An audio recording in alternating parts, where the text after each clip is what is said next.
영광의 박수 올려드립니다. 올해의 찬양 감사합니다. 이 주일 아침에 여러분들에게 하나님의 평강의 복이 임하기를 간절히 축복합니다. 양옆에 분에게 인사하실 때 복을 좀 빌어주세요. 당신에게 평강의 복이 임하기 바랍니다. 우리 인사하실까요? 당신에게 평강의 복이 임하기를 바랍니다. 아멘. 1994년도에 여행 스케치라는 가수팀이 있었어요. 90년대 청춘들에게 급격한 산업화, 또 도시화 속에서 피로감을 느끼고 고민이 많았던 그 시절의 청춘들에게 마치 오랜만에 만난 친구가 찻집에 둘러앉아서 너 어떻게 지냈니? 라고 안부를 묻는 듯한 가사를 담고 있는 노래를 만들어서 불렀어요. 제목이 산다는 건 다 그런 게 아니겠니? 라는 곡이었어요. 90년대 청춘을 보낸 분들은 이 곡 아실 겁니다. 가사가 이래요. 넌 어떻게 살고 있니? 아기 엄마가 되었다면서 밤하늘의 별빛을 담은 너의 눈빛, 수줍던 소녀로 널 기억하는데 후후. 그럼 넌 어떻게 지내고 있니? 남편은 벌이가 괜찮니? 자나깨나 독신만 고집하던 내가 나보다 먼저 시집 갔을 줄이야. 어머나 세상에. 산다는 건 그런 게 아니겠니? 원하는 대로만 살 수 없지만 알 수 없는 내일이 있다는 건 설레는 일이야. 두렵기는 해도 산다는 건 다 그런 거야. 누구도 알 수 없는 것. 오랜만에 만난 친구가 어떻게 지냈냐라고 묻는 것처럼 저는 여러분들에게 질문하고 싶어요. 여러분들의 삶에 어떻게 살고 계세요? 지금까지 우리 어른들 아니면 우리 학생들, 여러분들 어떻게 살고 계세요? 길든 짧든 우리는 공통된 경험을 하며 살아갑니다. 길다라고 하는 것은 어른들을 지칭하는 것이고 짧다라고 하면 학생들을 지칭하겠죠. 우리는 그렇게 다 동일한 경험을 하며 살아갑니다. 물론 시대마다 다릅니다. 고려 시대, 조선 시대 다 시대가 다 있었죠. 또 우리나라의 근대화를 진화했던 시대, 또 현대화를 이룬 시대, 또 뉴 밀레니엄 시대, 우리는 다 시대로 살고 참 아등바등 살아가고 있는데, 그러나 공통된 역할은 우리 감당하며 살아가요. 자식일 때는 자식으로서, 또 남편으로서, 또 아내로서. 시대는 달라도 우리는 공통의 역할을 갖고 살아가고 있죠. 남성으로서, 여성으로서의 삶, 학교에서는 어떻게, 직장에서는 어떻게, 결혼, 또 결혼한 그 이후에 어떻게 살고 있는가, 인생의 각각의 여정들마다 여러분들 어떻게 지내고 계세요? 산다는 건 다 그런 게 아니겠니? 그럼 어떻게 살고 계세요? 어제 신문 보니까 저는 처음 들어보는 이름입니다. 주룽지라고 하는 총리, 중국의 총리였대요. 그래서 어제 타계했다라고 해서 뉴스 기사가 실려서 어떤 분인가 한번 찾아봤는데 중국의 5대 총리이고 등소평과 함께 경제를 굉장히 발전시킨 인물 쭉 나오더라고요. 그러면서 이 사람의 글이 제 눈에 들어왔어요. 이 사람의 글을 제가 읽어볼 텐데 쭉 이 문장을 들으시면서 주룽지 총리가 도대체 인생의 어느 시기에 이런 글을 남겼는가를 한번 추측해 보시기 바랍니다. 이렇게 글을 남겼습니다. 신이 나를 인간 세계로 데려와 인생의 모든 걸 경험케 하는구나. 다시요. 신이 나를 인간 세계로 데려와 인생의 모든 걸 경험하게 하는구나. 주룽지 총리가 어느 정도의 시기에 인생의 그 주기에 이런 말들을 했을까요? 산전수전을 다 겪어본 그 즈음에 이런 고백을 했을까요? 초등학교 시절에 했답니다. 초등학교 시절에 유복자로 태어났습니다. 태어나 보니까 아버지가 안 계셨어요. 유복자로 태어났어요. 9살 때 어머니가 돌아가셨어요. 그리고 넉넉지 않았던 큰아버지 집에 들어가서 눈치 보며 살아갔던 그 초등학생의 시절 속에서 그 사람이 이렇게 기록을 해놓은 거죠. 신이 나를 인간 세계로 데려와 인생의 모든 걸 경험하게 하는구나. 여러분들은 그 시기마다 힘든 일이 있었을 거예요. 뭐든 해도 안 풀리는 시기. 뒤로 넘어졌는데 뭐가 깨진다고요? 코가 깨져. 뒤로 넘어졌는데 왜 코가 깨지죠? 그 정도로 일이 안 풀린다 하는 거죠. 또 누군가의 의도적인 공격을 받고 휘청거릴 때도 있었을 것이에요. 열심히 살아보지만 가능성의 문이 다 닫혀버려서 막막한 시절을 보내고 있는 성도가 계실 수도 있습니다. 근데 오늘 본문에서 야곱이 그렇게 살았어요. 도망자 신세, 빈 털털이 신세.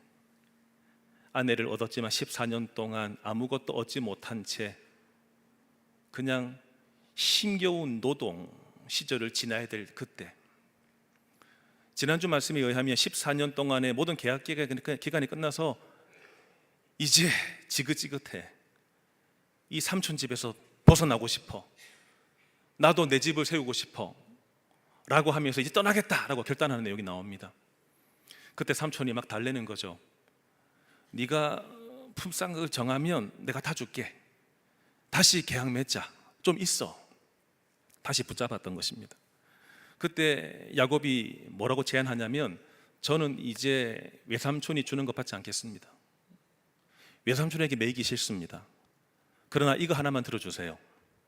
지금 외삼촌의 가축대 사이를 오고 가게 해주시고, 이제 거기에 점박이라든지 얼룩진 것이라든지 흠이 있는 것은 이제 앞으로 태어나면 제가 갖게 해주세요. 근데 이런 확률적으로 보면 굉장히 희귀한 경우입니다.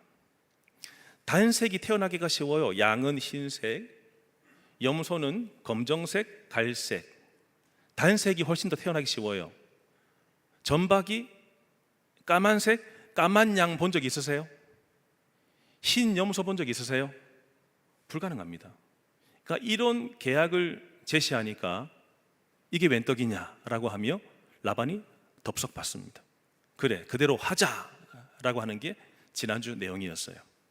근데 오늘 본문부터는요, 35절부터는 라반이 그 즉시입니다. 그 즉시 라반이 지금 야곱과 계약을 맺은 그 즉시에 곧바로 자기 가축에게 가서 점박이들을 다 가려내고 있습니다. 얼룩진 것을 다 가려내고 있습니다. 그리고 이 모든 것들을, 뭔가 흠이 있는 것들을 자기 아들들에게 맡겨둡니다.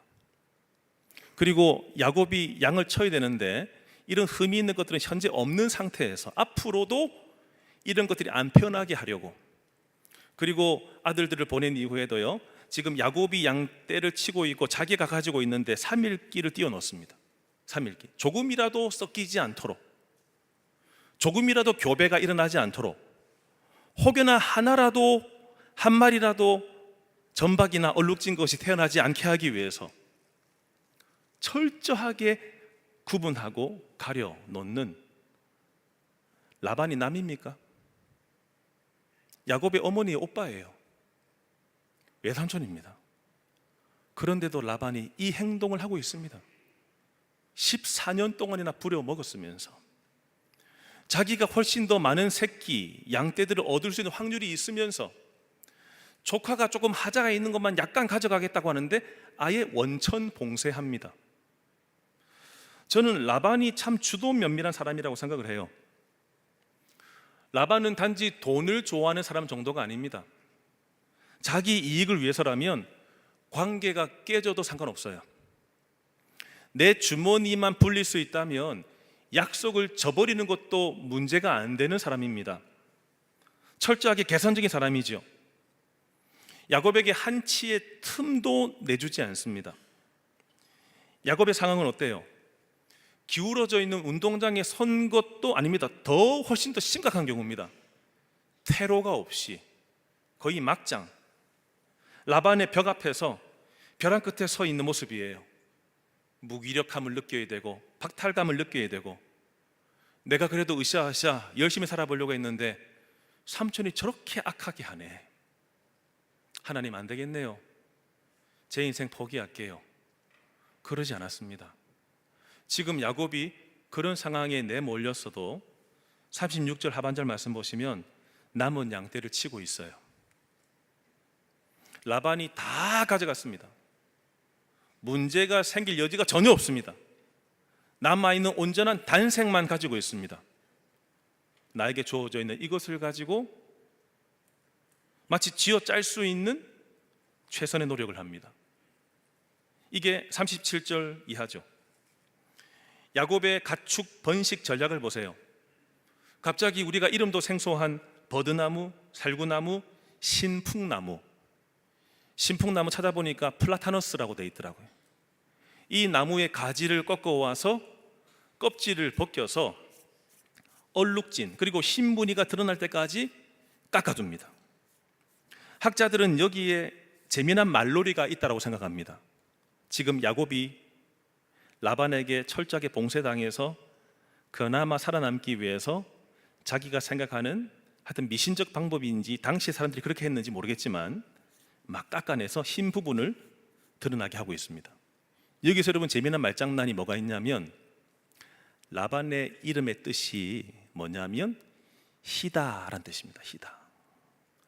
라반의 이름의 뜻이 히다인데, 히다라고 하는 의미를 가진 라반이 모든 것을 봉쇄하자 야곱이 가지를 가지고 와서 흰 부분을 내고 있습니다. 흰 외삼촌이 나에게 다 막아두지만 나는 흰 가지를 가지고 그나마 살 길을 열겠다라고 하는 열심히 살아가고 있는 그 모습을 봅니다. 그리고 가축들이 물을 먹으러 오는 그 장소에 그 가지들을 딱 세워놓습니다. 그럼 가축들이 와서 물을 먹으면서 또 그 안에 교배가 일어나면서 눈으로 보게 되겠죠. 가지, 지금 희기에 드러난 그 가지, 얼룩진 그 가지들을 바라보면서 교배를 하고 있는 겁니다. 그러자 놀라운 일이 벌어졌습니다. 얼룩지고 점이 있고 아롱진 새끼들이 태어났습니다. 이 방법이 과학적 방법인가요? 우리 공부 좀 하셨던 분들, 유전학적으로 이런 방법이 있습니까? 혹시 축산업에 종사하시는 분들, 제가 고개가 일로 갔는데요, 축산업에 종사하시는 분, 이런 방법 혹시 알고 계셨습니까? 지금 흰 무늬가 드러나게 만들고 얼룩진 가지를 보게 하면은 얼룩진 새끼들이 태어나는 거, 여러분 이게 과연 맞는 말일까요? 이 방법은 과학적인 번식법이라고 할 수 없겠죠. 나무의 가지를 벗겨낸다고 한들, 얼룩 무늬를 만들어낸다고 한들, 그것을 교미하는 가축 앞에서 꽂아 놓는다고 한들 그런 새끼가 태어나지 않아요. 그럼 야곱은 왜 그랬을까요? 야곱은 왜 그랬을까요? 그 나름 지식을 가지고 그렇게 했겠죠. 당시 고대 사회에 많은 목축을 하는 목자들이 이런 방식을 썼을 거예요. 그러니까 내 눈에 본 대로 해보고 있는 거죠. 우리로 치면 어떻게 하면 돈을 벌 수 있지?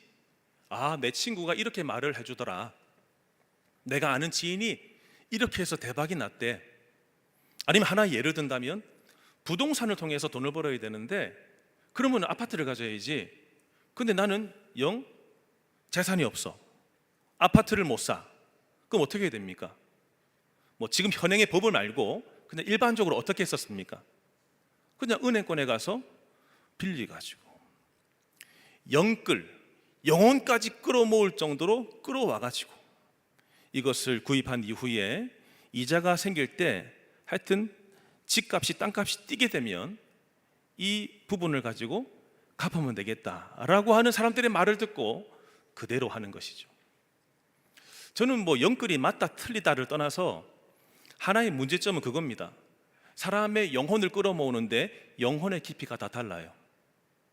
어떤 사람들은 이 정도 빌려도 갚을 수 있는 여력이 있고 능력이 있는 사람들이 있는 반면에 어떤 사람은 허덕일 수도 있습니다. 내가 영혼까지 끌어모아서 저 사람처럼 했지만 저 사람의 영혼의 깊이까지 안 되는 겁니다. 상황이 안 되는 겁니다. 저 사람은 그렇게 돌리고 해서 갚고 하겠지만 나는 지금 이 금액만 생각하고 빌렸는데 열심히 맞벌이 하면 되겠구나라고 했는데 전쟁이 터집니다. 물가가 뜁니다. 은행에서 이자를 높입니다. 이런 경우까지 생각을 못 하는 거죠. 야곱이 지금 그 얘기를 들은 겁니다. 이렇게 하면은, 이렇게 교미하면은 얼룩진 게 태어나더라. 세상적인 방식으로 한번 해보는 겁니다. 또 하나는 뭐냐면 자기 경험에서 그렇게 하는 겁니다. 자기도 그렇게 해봤더니 몇 차례 아마도 그런 게 태어났나 봅니다. 그래서 삼촌이 이제는 단색만 두고 다 가져갔잖아요. 아무것도 없지만 에잇 한번 해보자 라고 하면 이 방법을 썼는데 놀랍게도 얼룩진 게 태어났고 점박이가 태어나고 있는 거죠. 근데 여러분, 과연 이 방법으로만, 이런 비과학적인 방법, 이런 방법으로만 과연 새끼들이 태어났을까요? 다음 장에 딱 넘어가시면 야곱이 이렇게 고백합니다. 하나님께서 라반이 나에게 어떻게 하는가를 다 보셨어. 그리고 하나님께서 개입하셔서 내가 이렇게 번성하게 되었어 라고 고백하는 내용이 나옵니다. 그럼 이 말은 내가 할 수 있는 것은 다 하지만 그 이면에 누가 도와주셨다라고 간증하고 있는 거죠? 하나님이 도와주셨다. 비과학적이지만, 전혀 우리의 상식으로는 말이 안 되는 방법이지만 하나님이 나를 불쌍하게 여기셔서 나에게 주셨어 라고 간증을 하고 있는 거죠. 마치 이와 같습니다. 한 아이가 사람들 앞에서 마술을 합니다. 자, 잘 보세요. 박스를 딱 보여줬는데 빈 박스에 아무것도 없습니다. 자, 이제 천으로 덮습니다. 자, 이제 하나 둘 셋 같이 해주세요. 하나 둘 셋 하고 이 덮었던 천을 딱 열었더니 그 박스에서 꽃이 나왔네요. 이런 능력이 사람에게 있습니까? 없습니다. 그럼 어떻게 이게 가능했을까요? 그 책상 밑에 숨어있던 부모님이 박스 밑으로 꽃을 넣어준 겁니다. 그래서 사람들의 눈속임만 가능한 거죠. 야곱이 그렇게 했는데 누가 도와주셨다고요? 하나님께서 해주신 겁니다. 자기에게도 그 가축대가 생기자 40절에 보면 분리해요. 가축들을 분리해서 철저하게 관리하고 얼룩지고 점박이들은 내 소유, 아닌 것은 삼촌 소유 가려내고 있어요. 그리고 41절 이하 말씀 보시면은 튼튼한 가축이 새끼를 낳을 때는 가지를 세워놓습니다. 그러니까 뭐가 태어났을까요? 점박이와 얼룩진 게 태어납니다. 그리고 비실비실한 가축이 애기를 놓으려고 해요. 그럼 이 가지를 치워버립니다. 그렇게 했더니 단색으로 된 가축은 태어나는데 비실비실한 것만 태어나요. 결과적으로 야곱은 점점 더 번창해졌고 튼튼한 새끼들마다 다 야곱의 것이었고 외삼촌의 것은 자꾸만 줄어드는데 비실비실한 것만 누구한테 갔다고요? 외삼촌한테 갔습니다. 어떻게 이런 결과가 나왔을까요? 우리는 알아요. 그렇죠? 우리는 알아요. 근데 여러분, 어떻게 이런, 제가 이 과정을 좀 보자는 차원에서 질문하는 거예요. 어떻게 이런 결과가 나왔을까요? 본문에는 세 가지 손이 나옵니다. 세 가지 손. 첫 번째 손은 라반의 손입니다. 라반이 오늘 뭐 했는지 다 아시죠? 모든 점박이나 얼룩진 것이 태어날 확률이 있는 것들은 다 뺍니다. 자기 자식한테 다 맡기고 그럴 가능성이 없는 것만 야곱한테 맡겼어요. 가려내는 손, 막는 손, 야곱이 더 이상 가져가지 못하게 하는 손, 자기만 부유하게 만드는 손. 본문에는 이 손이 나와요. 또 하나의 손은 야곱의 손이에요. 야곱은 아무것도 없습니다. 맨 땅에 헤딩입니다. 그렇지만 자기 나름대로 세상에서 들어왔던 방식, 다 저렇게 하더라 라고 하면서 그 방법부터 써보고 경험적으로 이렇게 한 게 되더라. 가지 꺾어 와서 껍질을 내고 흰색을 내고 튼튼하게 나올 때 꽂아 놓고 제가 애 놀라면 빼고 열심히 살아가는 야곱의 손도 있습니다. 근데 여러분, 이 두 손만 가지고 막으려고 하는 라반의 손, 그래도 살아남으려고 하는 야곱의 손, 이 두 손 사이에서 과연 이길 수 있는 확률이 누가 있습니까? 두 손만 가지고는 절대로 야곱이 번창해질 수가 없어요. 그럼 여러분, 드러나지 않는 한 손이 더 있죠. 어떤 손일까요? 보이지 않는 하나님의 손. 보이지 않는 하나님의 손. 그 손은 본문의 초반에는 나오지 않았어요. 보이지 않습니다. 한참 막 라반이 야곱 괴롭히고 빼앗아가고 막 억울한 계약을 맺고 열심히 노동하고 전혀 하나님 손이 안 보여요. 근데 점점 시간이 지나면서 43절에 딱 보면 야곱이 번창했다. 전혀 번창할 수 없는 상황인데 번창했다라고 한다면 이제 보이지 않는 뭐가 있었다고요? 하나님의 손이 있구나를 43절에 와서 비로소 우리는 고백하고 인정하게 되는 거죠. 불과 몇 년 사이만 해도 아무것도 없었습니다. 완벽하게 차단되었고 빈손으로 시작했고 자기가 가져갈 수 있는 이 건덕지가 하나도 없었어요. 그런데 하나님의 보이지 않는 손이 야곱과 함께 하셨다는 것입니다. 저는 이 손을 이렇게 표현하고 싶습니다. 동계올림픽의 꽃, 동계올림픽의 효자 종목으로 설명하고 싶습니다. 어떤 경기가 생각납니까? 쇼트트랙. 요즘에는 이제 상향 평준화되어서 금메달 따기가 쉽지 않은데 몇 해 전만 해도 우리 대한민국이 금메달 많이 땄습니다. 그렇죠? 여러분, 쇼트트랙의 경기에 나설 때 이 선수가 승리하기 위해서는 어떤 기술이 필요할까요? 코너링도 잘 돌아야 되겠죠? 또 경쟁 선수를 뒤에 서고 이렇게 막아서는 이 위치도 잘 선점해야 될 거예요. 그리고 멘탈도 강해야 됩니다. 또 추진력도 있어야 돼요. 앞서야 되는 여러 가지, 또 팀워크도 중요합니다.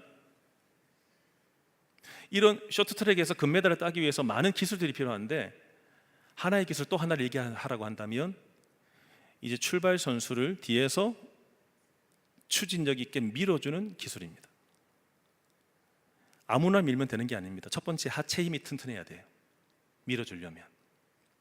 또 하나는 기술적으로 힘을 다해서 밀어줘야 됩니다. 혹시나 이렇게 밀어줄 때 옆으로 힘이 많이 기울어지게 된다면, 힘이 치우치게 된다면 그 사람은 나가면서 균형을 잃습니다. 그 사람이 지금 진행하는 방향을 제대로 잘 본 채 그 방향으로 제대로 기술적으로 밀어줘야 돼요. 그래야 그 다음 선수가 여전히 레이스를 돌 수 있습니다. 저는 이것을 볼 때마다 뒤에서 밀어주시는 누구 손이 떠오를까요? 과연 야곱이 대박날 인생이었습니까? 내 인생 포기하고 그냥 끝내자, 이런 암울한 상황이었잖아요. 근데 어떻게 가장 희귀한 방법, 그리고 희귀할 확률을 가지고 엄청나게 많이 벌 수 있었죠? 뒤에 뭐가 있었다고요? 밀어주시는, 보이지 않는 하나님의 손이 있었던 것이죠. 야곱은 자기 손으로 일했습니다. 애썼습니다. 그러나 그 뒤에 보이지 않는 하나님의 손, 밀어주시는 손, 하나님은 보고 계셨고 관여하셨습니다. 라반은 야곱의 앞길은 막을 수 있었지만 하나님의 손은 막을 수 없었습니다. 오늘 본문이 이 시대를 사는 성도들에게 어떤 메시지를 전할까요? 어떤 메시지를 전하겠습니까? 첫 번째는 무엇을 믿을 것인가? 오늘 말씀은 우리에게 무엇을 믿을 것인가를 분명하게 알려줍니다. 여러분들은 무엇을 믿고 살아가십니까? 여러분들이 야곱이라면 야곱의 힘과 능력으로 지금 이 환경을 뚫을 수 있는 여지가 있습니까? 아무리 공부 잘하고 아무리 인맥도 있고 아무리 내가 뭘 하나 하면 다 도와줄 사람들이고, 근데 세상이 과연 그럴까요? 과연 그렇겠습니까? 친구도 한두 번 도와달라고 하지 세 번째부터는 전화 안 받잖아요. 야곱은 자기 힘으로 일어선 것이 아닙니다. 여러분들은 무엇을 믿고 사시겠어요? 무엇을 믿고? 우리는 살아가면서 내 방법을 의지합니다. 좋은 선택을 하려고 하고 좋은 준비를 하려고 하고 지혜롭게 행동하려고 해요. 참 좋습니다. 그것 자체가 문제가 있는 게 아닙니다. 퇴직연금도 붙고 국민연금도 붙고 여러분들이 나름대로 열심히 살아가는 거 참 좋아요. 지혜로워요. 근데 문제는 뭐냐면 내가 과연 잘해서 여기까지 온 건가요? 여러분들 잘해서 여기까지 오신 거예요? 여러분들이 잘하셔서 사업이 잘 된 것인가요? 여러분들이 잘하셔서 자식들이 잘 된 건가요? 종종 성도님들이 저를 찾아오셔서 막 이렇게 좋은 얘기 해주십니다. 우리 애가 여기 대학 갔고, 우리 애가 여기 취업을 했고, 우리 애가 이렇게 우리 부모님한테 이렇게 했고, 정말 감사한 일입니다. 정말 제가 축하의 마음을 전해드립니다. 근데 성경 우리에게 질문합니다. 과연 네가 잘해서 그렇게 된 거냐? 라고 성경이 묻습니다. 계획하지 않았는데 이루어진 만남이 있지 않으세요? 내가 저 사람을 안 만났더라면 어떻게 될 뻔했나? 그게 여러분 과연 내 손으로 이루어질 만남이었나요? 예상치 못한 길이 열린 적 있지 않으세요? 전혀 내가 한 게 아닌데 나에게 그냥 주어져 버린, 그냥 길이 열려버린 그런 일 있지 않으세요? 내가 잘못 선택해서 끝났다 생각했는데 이상하게 다시 재기할 수 있는 여건이 다시 열립니다. 여러분, 이게 과연 내 능력인가요? 내 힘이었나요? 보이지 않는 하나님의 손이 우리를 밀어주신 결과예요.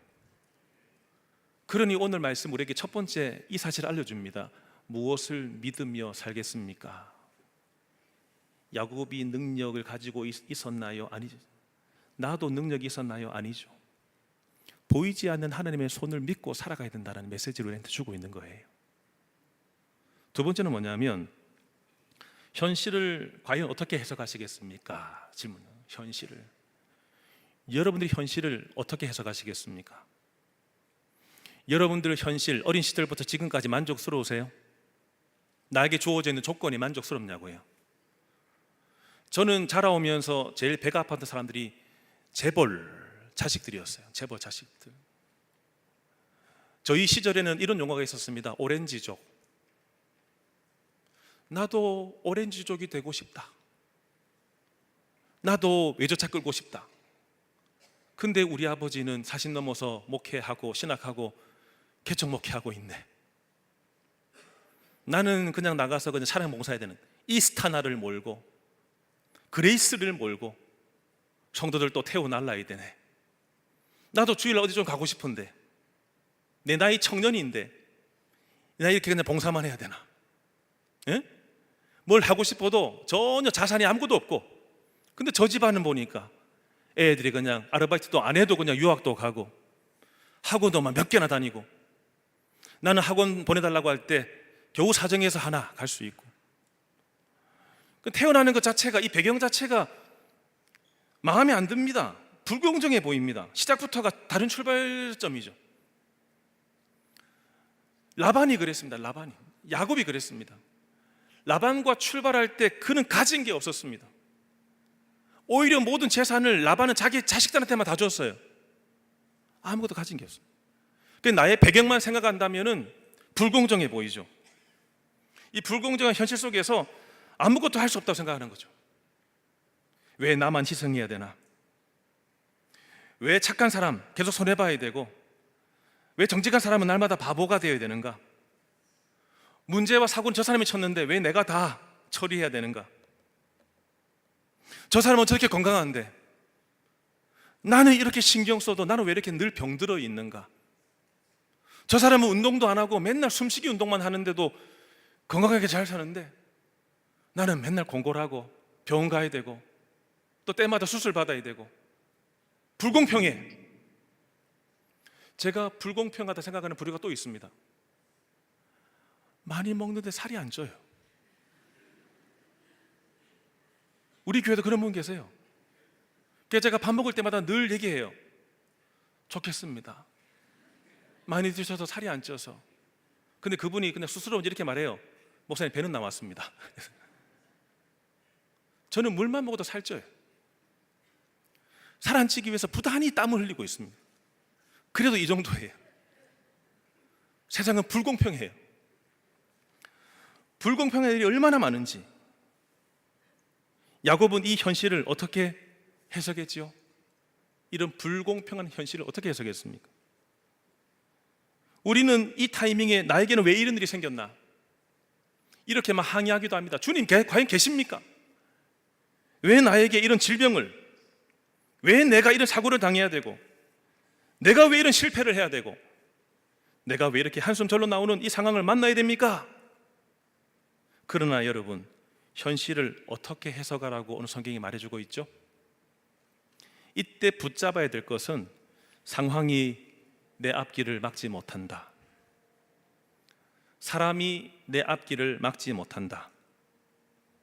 설사 그것이 나를 막는다 할지라도 하나님의 약속은 막을 수 없다. 사람이 나를 막고 상황이, 나는 왜 이렇게 태어났어? 내가 혹시 그런 상황이라 할지라도 하나님의 약속은 막을 수 없다. 우리를 영원히 자기에게 종속시키려고, 우리를 영원히 죄짓게 하다가 지옥불에 떨어뜨리려고 했던 마귀사단의 모든 계략은 이 계획이 어긋나지 않기 위해서 예수님이 우리를 살리기 위해 세상에 오셨는데 마귀는 십자가에 매달려서 죽여버렸습니다. 자, 잘됐다. 이젠 너희들은 영원히 나의 것이야. 예수라는 사람도 안 되는 거지. 막 그렇게 했는데 3일 만에 부활해버리셨어요. 사망 권세를 깨뜨리고. 십자가의 암울한 현실인데 거기에 매이지 않고 하나님은 그 모든 제동을 다 걸고 방해해도 방해물을 통과해서 예수님 다시 살게 하시더니 우리에게 구원과 생명의 길을 열어주신 것이에요. 우리의 현실이 아무리 깝깝하고 답답하고 암울해도 뭘 붙잡고 살아가시겠어요? 예수 그리스도. 그 약속을 잊어버리지 않으시고 막힘도 없이 이루어내고야 마시는, 내가 너 사랑해, 내가 너를 건질 거야 라고 했으면 자기가 죽더라도 건지시고 살리시는 예수님. 이 현실과 이 답답한 상황에서도 그분을 붙잡으실 수 있기를 축복합니다. 오늘 본문이 우리에게 주시는 메시지 마지막 하나는 뭡니까? 그래서 오늘 무엇을 할 것인가? 그래서 오늘 무엇을 할 것인가? 야곱 뭐 했죠? 답답한 현실이지만 열심히 살았습니다. 가지 가지고 오고 가지를 잘라내고 흰 부분 드러나게 하고 막 가축을 살피다가 아이고 제가 애기 놓게내라고 하면 물 먹으러 갈 때 또 그 가지를 꽂아놓고 얼마나 정신없이 24시간 돌아갔겠습니까? 얼마나 부지런하게 살았겠습니까? 이 본문을 보면서 나는 기도 다 해뒀으니까 아무것도 안 해도 다 알아서 하실 거야, 철저히 그 말씀이 아닙니다. 하나님께서 계획하시고 복 주시겠지만 나는 내가 할 수 있는 선에서, 내가 이해하는 선에서, 하나님 보실 때는 참, 어떻게 저런 방법 썼냐, 비과학적인 방법. 그런데 하나님은 열심히 살아가는 이에게 복을 부어주세요. 오늘 뭐 하시겠습니까? 아무것도 하지 않고 기도만 하고 살아가는 삶. 기도가 잘못된 게 아닙니다. 기도는 마땅히 해야 됩니다. 그렇지만 기도했다면 하나님 이제 제가 뭐 해야 되죠? 하나님 저 직장 이제 퇴직했습니다. 주님 저 사업장 이제 문 닫았습니다. 그러나 이제 손가락 빨 수 없습니다. 먼저 기도한 이후에 주님 제가 기도했으니까 이제 어떻게 살까요? 주님께 물으면서 자꾸 움직여야죠. 활동하셔야죠. 그냥 계속 병든 닭처럼 힘 빠져서 아무렇게 살지 마시고 주님 제가 어떻게 움직일까요? 하나님 제가 병원 가니까 또 이런 게 생겼다고 그러네요. 그냥 울면서 한번 보내지 마시고 기도한 이후에 주님 제가 어떻게 할까요? 움직일까요? 운동할까요? 활동할까요? 내가 집에만 있으면 계속 우울증에 빠지는데 사람 좀 만나서 좀 입하고 좀 떨까요? 너 어떻게 살았냐? 한 잔 먹으면서. 한 잔이 여러분 안 좋은 게 아닙니다. 커피 한 잔 마시면서. 그러니까 기도했으면 기도한 대로 활동하고 움직이고 또다시 주님을 바라보는 이 삶. 세 가지 말씀드렸어요. 무엇을 믿을 것인가? 현실을 어떻게 해석할 것인가? 그래서 오늘 무엇을 할 것인가? 야곱을 움직인 것은 라반의 손이 아니었습니다. 철저하게 대적했죠. 야곱의 손도 아니었습니다. 자기 손으로 열심히 살아봤자 내 방법대로 되는 게 아닙니다. 과학적이지 않아요. 그런데 보이지 않는 누구요? 하나님의 손이 그를 밀어주고 있었습니다. 하나님의 보이지 않는 그 손이 오늘도 여러분들을 밀고 계시는 줄로 믿습니다. 구원받게 하기 위해서, 예수님 만나게 하기 위해서, 다시금 주님 안에서 희망과 꿈 가지고 살게 하시기 위해서 병들고 아프지만 주님 이 골짜기 통과해서 주님만 의지하고 살게요, 하나님만 올인할 수 있는 신앙인이 되게 하기 위해서 우리를 지금도 밀고 계시는 줄로 믿습니다. 우리를 휘두르고 있는 라반과 같은 손들, 힘 있는 사람의 손, 나를 평가하는 사람의 손, 내 앞길을 막아버리는 손, 돈을 막 뒤흔들면서 우리를 더 비굴하게 만드는 손, 여기에 굴복하지 마시고 나를 밀어주시는 하나님의 손을 의지하여 주님 지금 저를 밀어주고 계시죠? 이런 역사 속에 살아가시는 저와 우리가 되기를 주님의 이름으로 축원합니다. 찬양할 건데요, 제가 어제까지도 출근해서 말씀 계속 점검하면서 고민했어요. 다른 곡을 할까, 아시는 곡. 근데 제가 이 곡을 계속 연습시켰어요. 5주 전부터 성도님 좀 불렀으면 좋겠다. 어제도 고민했어요. 이 곡이 낯설 텐데. 근데 오늘 본문과 너무 맞아요. 그래서 여러분들이 조금 낯설더라도 그냥 이 곡을 좀 배운다라고 하는 마음으로 좀 하나님의 손길, 이 곡을 좀 불러봤으면 좋겠습니다.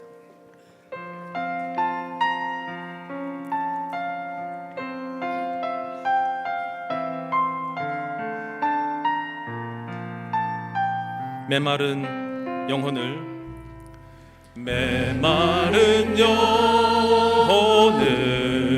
찾으시는 음성,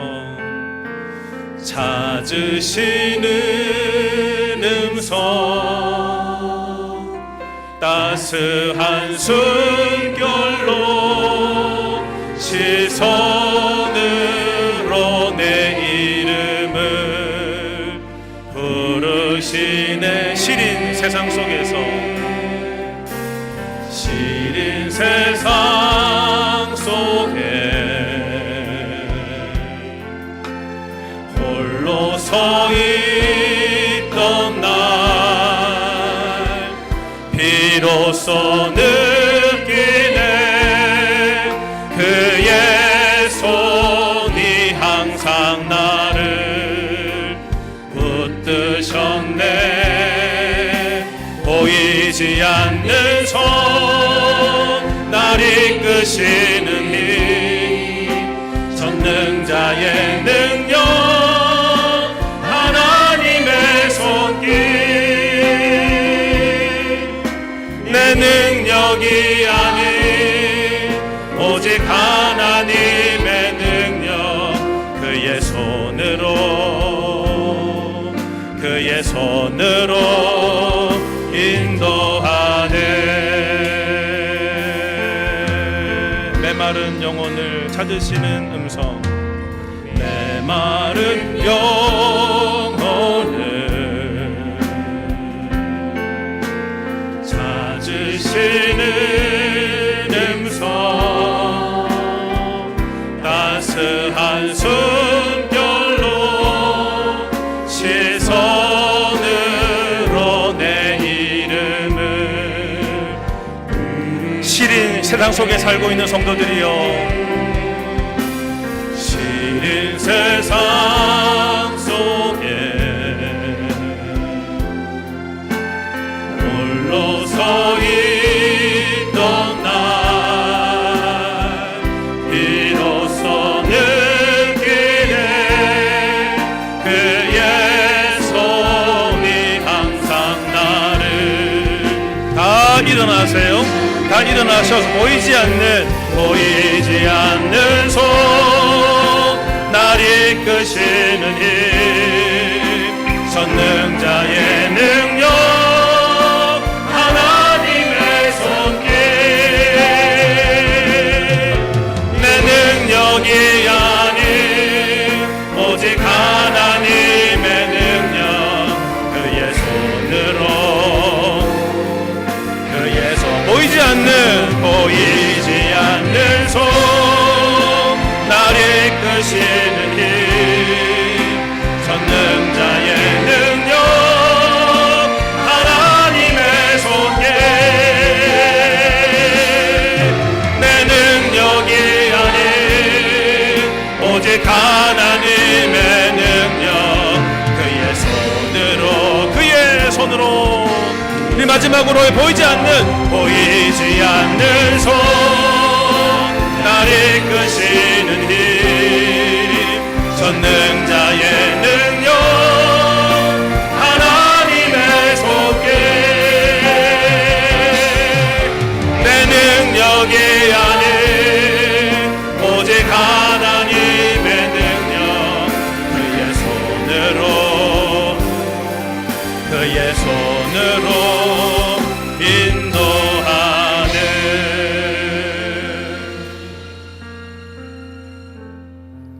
아니 초등학교를 다니는 친구가 어떻게 이런 글을 쓸 수가 있죠? 신이 나를 인간 세계로 데려와 인생의 모든 걸 경험케 하는구나. 그 시절에 그 시기에 얼마나 힘들었으면은 절망 가운데 이런 글을 남겼을까요? 우리도 그 시기를 지나 이제 어른들이 다 됐죠. 학생들도 있지만 어른들이 다 됐죠. 결혼도 하고 배우자도 얻고 가정도 꾸리고 자식도 키우고 그런 삶을 살아가고 계세요. 근데 우리에게는요 라반 같은 세상이 있어서 계속 우리를 좌지우지합니다. 나를 못 살도록 막아버리고 내가 있는 것 모든 여지 다 빼앗아가고 나를 철저하게 절벽 위에 세우는 이 세상의 손을 바라보게 돼요. 그래서 오늘 본문이 우리한테 이렇게 물어요. 무엇을 믿을 것인가? 현실을 어떻게 해석할 것인가? 그래서 오늘 무엇을 할 것인가? 이렇게 기도합시다. 하나님, 상황 속에서 하나님의 손이 보이지 않을 때라도 십자가와 부활을 통해서 이미 드러난 하나님의 신실하심을 믿게 하여 주시옵소서. 끝까지 내 현실이 어떠함에도 불구하고 끝까지 주님을 신뢰하며 살게 하여 주시옵소서. 함께 기도하시겠습니다. 하나님 아버지, 오늘도 말씀 듣고 함께 나누며 기도하게 하셔서 감사함을 드립니다. 주여, 신이 나를 인간 세계로 데려와 인생의 모든 걸 경험하게 하는구나. 주여, 우리가 이 세상을 살아가면서 이 시린 세상 속에 살아가면서 참 많은 고민과 염려, 빼앗김과 다툼과 하나님이여 절망 속에 살아가고 있는 우리의 인생입니다. 절망 속에 살아가고 있는 인생입니다. 열심히 살지만 내 모든 앞길이 막혀버리고 뒤로 넘어졌는데 코가 깨져버리고 나반의 손에 의해서 세상의 손에 의해서 좌지우지되게 되면서 아버지 굉장히 비굴한 상태로 빠져있는 우리의 모습들을 바라보게 됩니다. 주여, 아무것도 없습니다. 주여, 다 잃어버렸습니다. 가진 것이 없습니다. 그러나 하나님의 보이지 않는 손이 있습니다. 그러나 하나님의 보이지 않는 손이 있습니다. 이 답답한 현실 가운데 보이지 않는 하나님의 손이 이들과 함께 계심을 믿습니다. 이들과 함께 계심을 믿습니다. 보이지 않는 손 날 이끄시는 힘 전능자의 능력 하나님의 손길 내 능력이 아닌 오직 하나님의 능력 그의 손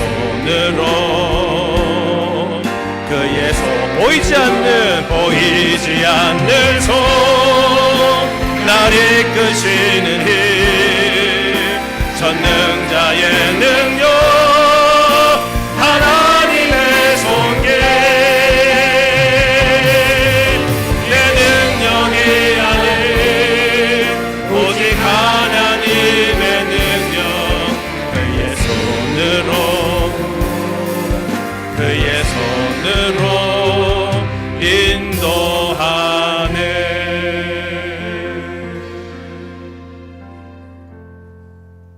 시린 세상 속에 살아가는 성도들을 불쌍히 여겨 주시옵소서. 출생과 환경과 생활이 혹 다른 이에 비해서 불공정하다 싶어도 낙심 절망하지 말게 하시고 다윗이 하나님을 바라며 비과학적이지만 이런 일 저런 일을 하며 보이지 않는 하나님의 손이 있음을 알았던 것처럼 우리도 열심히 살아가면서 그러나 내 손이 아닌 하나님의 손이 있음을 믿고 살아가게 하옵소서. 특별히 절망 가운데 서 있는 절망의 절벽 가운데 서 있는 가장들이 있습니다. 가장이 남편일 수 있고 아니면 아내일 수 있습니다. 과연 내가 이 애들을 키울 수 있는가? 내가 자식들한테 뭘 해줘야 되는가? 고민하고 있는 우리 부모님들이 있습니다. 불쌍히 여겨 주시옵시고 여지없이 우리 주님의 보이지 않는 손으로 이들을 밀어 주시옵소서. 지금은 우리 주 예수 그리스도의 은혜와 하나님 아버지 사랑하심과 성령의 인도, 교통, 충만하심이 무엇을 믿을 것인가? 현실을 어떻게 해석할 것인가? 그래서 오늘 무엇을 할 것인가? 보이지 않는 하나님의 손을 의지하여 내 삶의 영역 안에서 열심히 살아가기로, 하나님의 능력을 보며 살아가기로, 이 문제가 풀려지기를 바라며 살아가기 원하는 온 성도들 머리 위에와 가정과 삶들 위에 영원토록 함께 있을지어다. 아멘.